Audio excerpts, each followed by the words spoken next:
स्वागत है आप सभी का सोशियोलॉजी टिप्स बाय शिखा में। कभी आपने देखा होगा कि आपको किसी काम के लिए रोका जाता है कि आप ये काम मत कीजिए या ये काम मत कीजिए, तो आपको क्या किया जाता है, वो आपको कंट्रोल किया जाता है आपके घर के लोगों के द्वारा, आपकी फैमिली के द्वारा। तो इसको बोलते हैं नियंत्रण करना, यानी आपको ऐसा गलत काम करने से या किसी चीज़ से आपके व्यवहार को रोका जा रहा है जिससे आप एक गलत ट्रैक पे ना चले जाएँ। मतलब आपका व्यवहार खराब ना हो जाए, इसको बोला जाता है कंट्रोल करना। किसी भी चीज़ के लिए कंट्रोल कर सकते हैं आपको, आपकी फैमिली, आपके आपके जो बड़े हैं, आपको किसी भी काम के लिए नियंत्रित कर सकते हैं। तो आज उसी चीज़ से, नियंत्रण से ही रिलेटेड है हमारा टॉपिक, जिसको बोला जाता है सोशल कंट्रोल, सामाजिक नियंत्रण। सामाजिक नियंत्रण क्या है?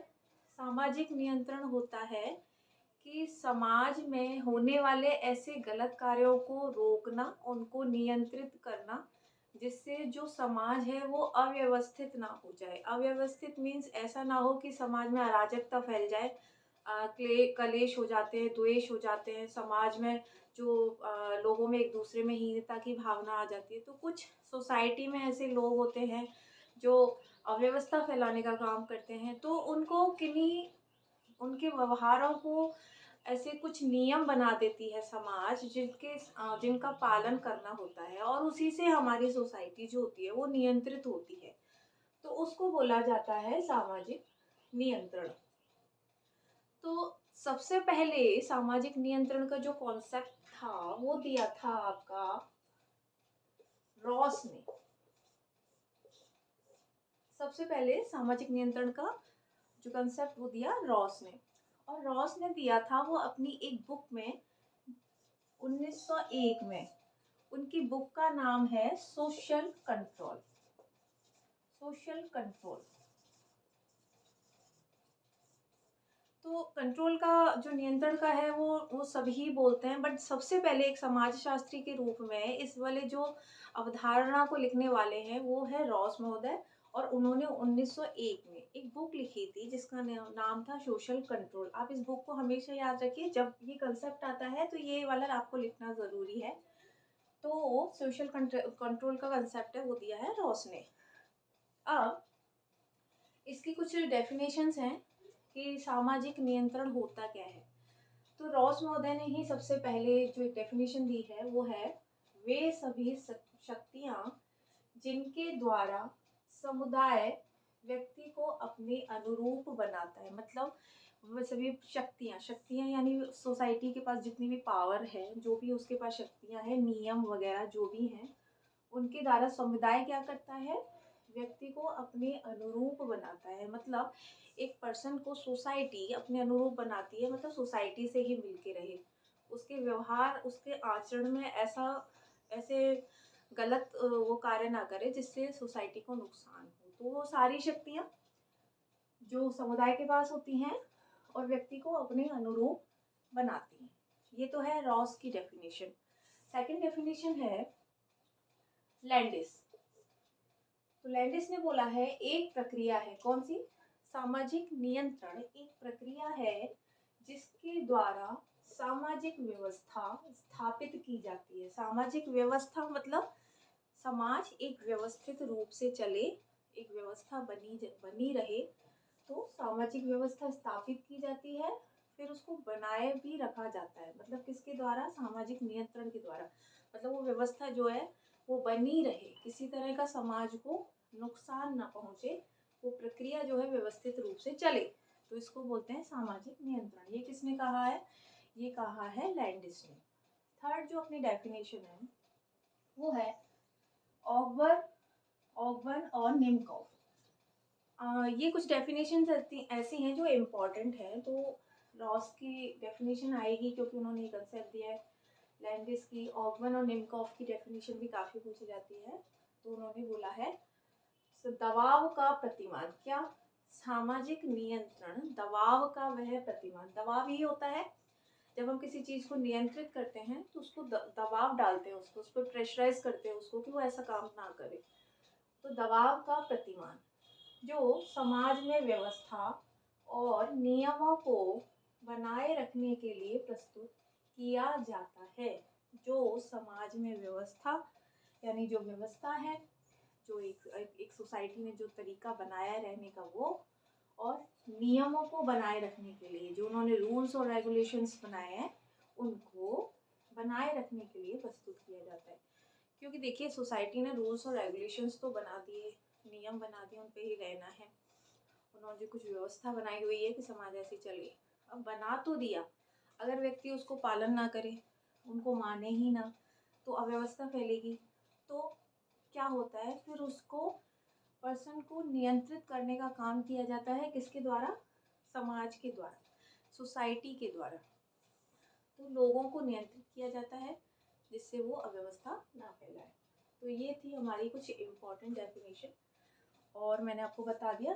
सबसे पहले जो कंसेप्ट दिया वो रॉस ने दिया 1901 में, सोशल कंट्रोल उनकी बुक का नेम है। अब जो सामाजिक नियंत्रण का जो काम है, जो जिनके द्वारा हम समाज में नियंत्रण कर सकते हैं, तो वो कौन से अभिकरण हैं, कौन से साधन ऐसे हैं जिनके द्वारा सोसाइटी व्यक्तियों पर नियंत्रण का कार्य करती है? तो सबसे पहले जनरीतियां। जनरीतियां, तो जनरीतियां क्या होती है? जनरीतियां होती हैं जो ऐसे कोई लिखित उसमें नहीं है, ना कानून के द्वारा इनको कहीं लिखा गया है, बस जनरीतियां होती हैं जो हमको समाज में मौखिक रूप से बता दी जाती हैं कि आपको ऐसा व्यवहार करना है, ये नहीं करना है। तो कुछ जनरीतियां ऐसी होती हैं जो हम डेली रूटीन अपनी लाइफ में जिनका पालन भी करते हैं। तो इनके द्वारा क्या होता है, जैसे हमारा समुदाय, हमारा परिवार, वो नियंत्रित करने का कार्य करता है। कहीं ना कहीं चेतन और अचेतन दोनों ही मन से हम जो अपना उन जनरीतियों का पालन भी करते हैं, ठीक है ना। सेकंड है लोकाचार। लोकाचार आता है जैसे हमारी फैमिली ने कुछ रूल्स बनाए हैं, कुछ हमारे रीति रिवाज हैं, कुछ प्रथाएं हैं, तो हम उनको मानते हैं, उन संस्कारों को मानते हैं और उनके अनुरूप कार्य भी करते हैं। तो वो होते हैं लोकाचार। लोकाचार जो समाज में बने हुए हैं समाज को नियंत्रित करने के लिए, और हमको उनका पालन भी करना होता है। थर्ड है प्रथाएं। प्रथाएं होती हैं जब जनरीतियां और लोकाचार लंबे समय तक समाज में बने रहते हैं, जब उनका पालन लंबे समय तक किया जाता है समाज में, तो वो प्रथाएं बन जाती हैं। तो प्रथाएं हमारी कैसी होती हैं? जिनको व्यक्ति जिनका पालन करता चला आ रहा है, जैसे हमारे रीति रिवाज है उनका पालन करते चले आ रहे हैं। विवाह से हमारे शादी से रिलेटेड कुछ नियम होते हैं, जैसे कि एक ही गोत्र में शादी ना करना, और उसमें ध्यान रखा जाता है कि जाति में नहीं करते कई लोग, कि मतलब उसमें गोत्र नहीं अड़ना चाहिए। और कईयों में होता है सपिंड, जो लोग होते हैं उनमें शादी नहीं। तो विवाह से रिलेटेड कुछ रूल्स और रेगुलेशन होती है, तो वो प्रथाएं हमको माननी पड़ती हैं। तो प्रथाएं वो जो हमारे यहाँ लॉन्ग टाइम से चली आ रही हैं, उन संस्कृति का हमको पता है, तो हम उनका पालन करते हैं। तो वो क्या काम करते हैं? वो काम करते हैं सामाजिक नियंत्रण का। देखिए अगर ये नियम नहीं होंगे तो हम कैसे भी स्वतंत्र रूप से फिर कहीं भी कैसे भी शादी, जैसे विवाह है तो कहीं भी करेंगे। तो एक नियम बना दिया समाज ही कि नहीं, इस तरह के विवाह है जो वो निषेध माने गए हैं, ऐसे नहीं कर सकते हो आप। तो ये सब कुछ क्या करते हैं? सामाजिक नियंत्रण का कार्य करते हैं। फिर है नैतिकता। नैतिकता होती है हमारी जिसमें हमको सही और गलत का व्यवहार का बताया जाता है। तो नैतिकता हमको ये नैतिकता जो होती है वो भौतिक होती है, मतलब हम अपने मन में होती है, हमारे हमारे व्यवहार में होती है। हमको खुद पता है कि हमारी नैतिकता हमको ये बोलती है कि समाज में हमको सभी से कैसा व्यवहार करना है, चोरी नहीं करनी है, किसी का दिल नहीं दुखाना है, किसी को परेशान हिंसा नहीं करनी है। ये सब हमारी किस में आती है? नैतिकता में। मतलब बच्चों को जैसे मॉरल एजुकेशन दी जाती है आजकल, तो वो किस लिए दी जा रही है? जिससे समाज में एक व्यवस्था बनी रहे और आने वाली पीढ़ी को भी पता हो कि हमारा नैतिक कर्तव्य हमारे क्या है, हमको कैसे उनका पालन करना है। तो ये है, तो सामाजिक नियंत्रण का जो कार्य है वो नैतिकता भी करती है। उसके बाद है धर्म। तो धर्म के द्वारा कैसे सामाजिक नियंत्रण किया जाता है? देखिए धर्म जो होता है, कोई भी जो धर्म है वो हमको पाप और पुण्य का बताता है। मतलब अगर आप अच्छे कार्य करेंगे तो आपको पुण्य मिलेगा, आपको स्वर्ग की प्राप्ति होगी, और यदि आप कुछ गलत कार्य करते हैं तो आपको पाप मिलेगा और आपको नरक की प्राप्ति होगी। तो ये सब कुछ हमारे धर्म में सिखाया जाता है। मतलब हमको जितनी धार्मिक कथाएं सुनाई जाती हैं, प्रवचन हम सुनते हैं, हमारे कुछ धर्म गुरु होते हैं, तो वो हमारा क्या करते हैं, हमको अच्छे कार्यों के लिए दबाव, मतलब हमको प्रेरित करते हैं। हमारे ऊपर ऐसे हमारे चारों तरफ ऐसा वातावरण बनाते हैं जिससे एक स्वस्थ समाज का निर्माण हो। तो सभी धर्मों में ये होता है, सभी धर्म कहते हैं मिलजुल के रहना है, अच्छे अच्छे कार्य करने हैं, समाज के हित के लिए कार्य करने हैं। तो वो क्या होता है, सामाजिक नियंत्रण का कार्य करते हैं। मतलब सामाजिक नियंत्रण, जिससे सभी व्यक्ति आपस में सही तरीके से रहे। कई बार होता है कि कई लोग कानून नहीं मानते, बट धर्म का अधिक महत्व है, वो धर्म को ज़्यादा मानते हैं। अगर उनके किसी धर्म गुरु ने बोल दिया, उनके धर्म में ये बात कही गई है, तो फिर वो उसका पालन करते ही हैं। तो धर्म में बहुत शक्ति होती है, लोग धर्म के अधीन होकर बहुत कार्य करते हैं। तो सामाजिक नियंत्रण का जो कार्य है वो धर्म भी करता है। नेक्स्ट है परिवार। अब जो परिवार है, हमारी जो फैमिली है, वो कंट्रोल करने का बहुत अच्छा कार्य करती है। कभी आपने देखा होगा कि बालक को स्टार्टिंग से ही ऐसी शिक्षा दी जाती है जो उसको गलत कार्य को करने से रोकती है। मतलब बच्चा फैमिली में जो होता है, जब उसकी पहली जो प्रथम पाठशाला होती है वो उसकी माँ और उसका परिवार ही है। तो परिवार से ही वह सीखता है कि कैसे कहाँ कैसे व्यवहार करना है, कैसे जाना है और नैतिकता के साथ सभी के साथ कैसे पालन करना है। तो परिवार हमको गलत कार्यों को करने से रोकता है। आपने कभी देखा होगा, एक एज के बाद में परिवार के द्वारा जो बच्चों पर नियंत्रण रखा जाता है कि आपको समाज में ऐसे ग्रुप के साथ नहीं रहना है, आपको इस तरह का व्यवहार करना है, आपको गलत आचरण नहीं करना है, सबको सम्मान देना है। तो ये सारी जो शिक्षाएं वो कहाँ से आती है, परिवार से। तो ऑब्वियसली जो सामाजिक नियंत्रण का जो काम है वो कौन, परिवार भी करती है। तो परिवार जो है बहुत बड़ा रोल निभाता है इसमें, सामाजिक नियंत्रण में। उसके बाद है राज्य। राज्य सामाजिक नियंत्रण का कार्य करता है क्योंकि राज्य के पास बहुत सारी ऐसी शक्तियां होती हैं। जैसे उसके पास पुलिस होती है, अगर कहीं पे अराजकता हो जाती है तो पुलिस पहुंच जाती है वहाँ पे उसको नियंत्रित करने के लिए। राज्य के पास सेना होती है, जैसे कहीं पे बहुत बड़े समूह में उपद्रव हो जाता है, कुछ ऐसे जो पथराव वगैरह हो जाते हैं, कुछ भी होते, तो सेना, राज्य जो है सेना को भेज देती है उस कार्य को रोकने के लिए, नियंत्रित करने के लिए। तो क्या हो रहा है, सोसाइटी हमारी खराब हो रही है, ऐसे अराजकता फैल रही है, सांप्रदायिकतावाद आ जाती है, तो उससे कहीं ना कहीं उपद्रव होते हैं। तो इस चीज को रोकने का काम कौन करता है, राज्य। राज्य, क्योंकि राज्य में बहुत बड़ी शक्ति होती है, राज्य के पास कानून है, पुलिस है, राज्य के पास सेना है, तो वो सब तरह से कैसे सोसाइटी को नियंत्रित करने का कार्य करती है, जिससे समाज में एक व्यवस्था बनी रहे, अव्यवस्थित ना हो, समाज खराब ना हो। उसके बाद है शिक्षण संस्थाएं।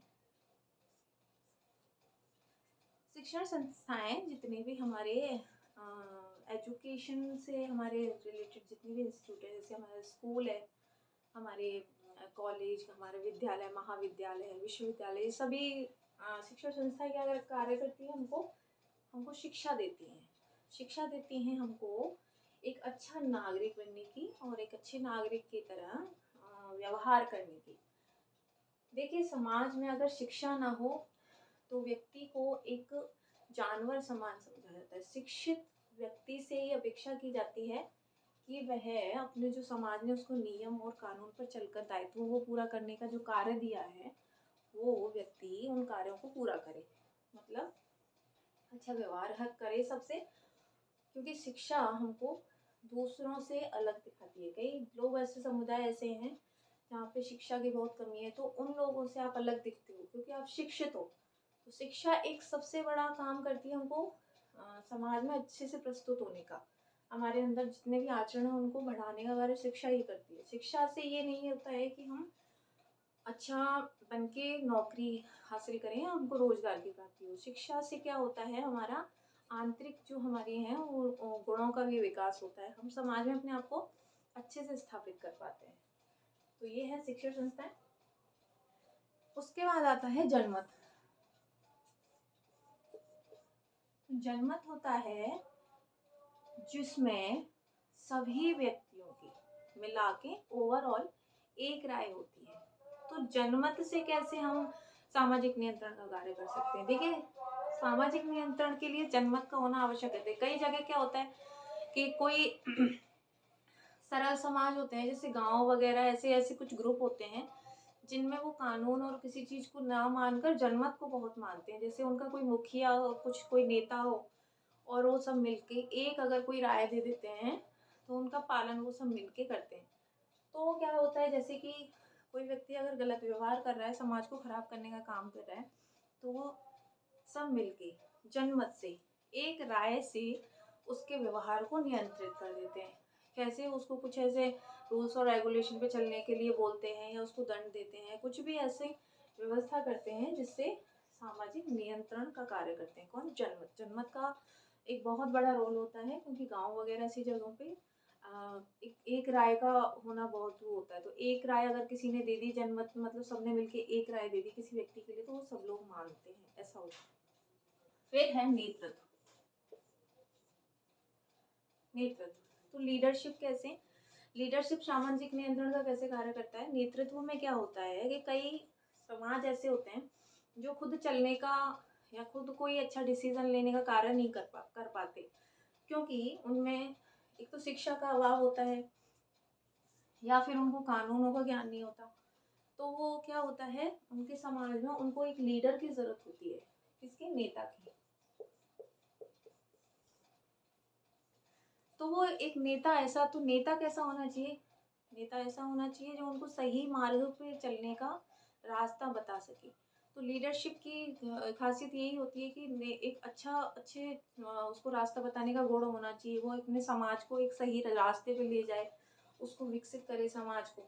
तो नेतृत्व क्या होता है? नेतृत्व का भी सामाजिक नियंत्रण का कार्य करता है। अच्छा नेता होगा तो वो अपने समाज का अच्छा नेतृत्व करेगा, उसको अच्छी दिशा में लेके जाएगा, मतलब समाज व्यवस्थित रहे ऐसे नियमों को उनको समझाएगा। तो नेतृत्व जो है वो सामाजिक नियंत्रण का कार्य करता है। उसके बाद जो नेक्स्ट है वो है कानून, लॉज। तो कानून के बारे में आप सभी जानते होंगे कि कानून तो सामाजिक नियंत्रण का कार्य करते ही हैं, सभी को पता होगा।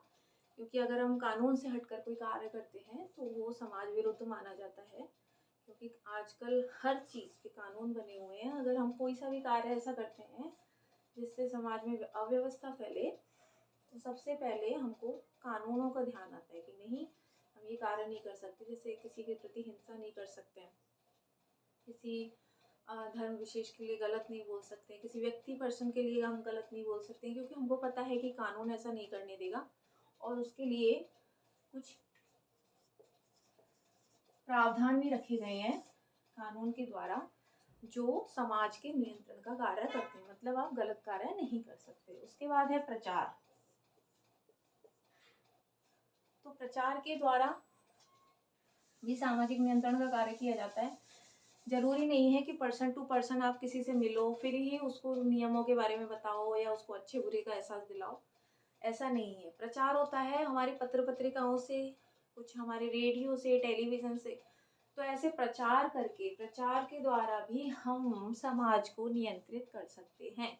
जैसे कई ऐसे प्रोग्राम्स होते हैं जो रेडियो पर और टेलीविजन पे आते हैं, जैसे विधवा विवाह के ऊपर आता है, शिक्षा के ऊपर आता है, और हिंसा के रोकने के लिए भी कुछ ऐसे प्रोग्राम्स होते हैं जो टीवी पर, रेडियो,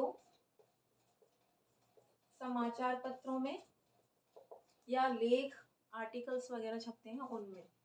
तो वो क्या कार्य करते हैं, वो सोसाइटी को एक प्रचार के द्वारा समाज को नियंत्रित करने का कार्य करते हैं। अगर किसी समाज में ऐसी घटनाएं घट रही हैं तो उनको ये समझाया जाता है कि नहीं, ऐसा नहीं होना चाहिए, हमारे समाज को उनको आगे लेके जाना है। जैसे महिलाओं के विरुद्ध अगर हिंसा हो रही है तो नहीं, ऐसा नहीं करना चाहिए, महिलाओं को आगे आना चाहिए, उनके लिए कार्यक्रम किए जाते हैं, उनके लिए ऐसे लेख लिखे जाते हैं।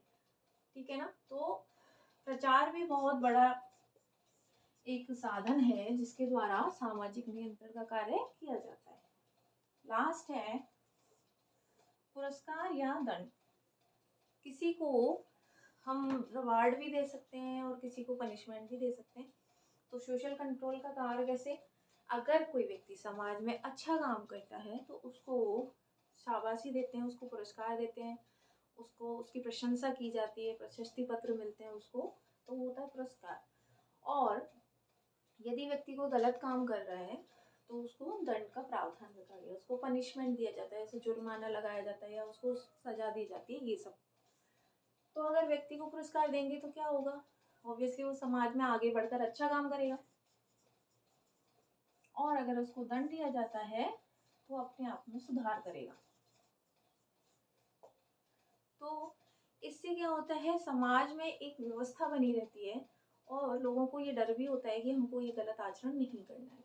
तो ये कुछ ऐसे अभिकरण थे, कुछ साधन थे जिसके द्वारा सामाजिक नियंत्रण का कार्य किया जाता है, जैसे जनरीतियाँ, लोकाचार, प्रथाएं, नैतिकता, धर्म, परिवार, राज्य, शिक्षण संस्थाएं, जनमत, नेतृत्व, कानून, प्रचार, पुरस्कार या दंड। तो ये कुछ हमारे अभिकरण थे, सामाजिक नियंत्रण का कार्य करते हैं। अगले वीडियो में आपको बताऊंगी कि सामाजिक नियंत्रण के स्वरूप किस किस समाजशास्त्री ने कौन कौन से बताए हैं। तो अगला वीडियो भी देखना ना भूलें, वो इसी से रिलेटेड है।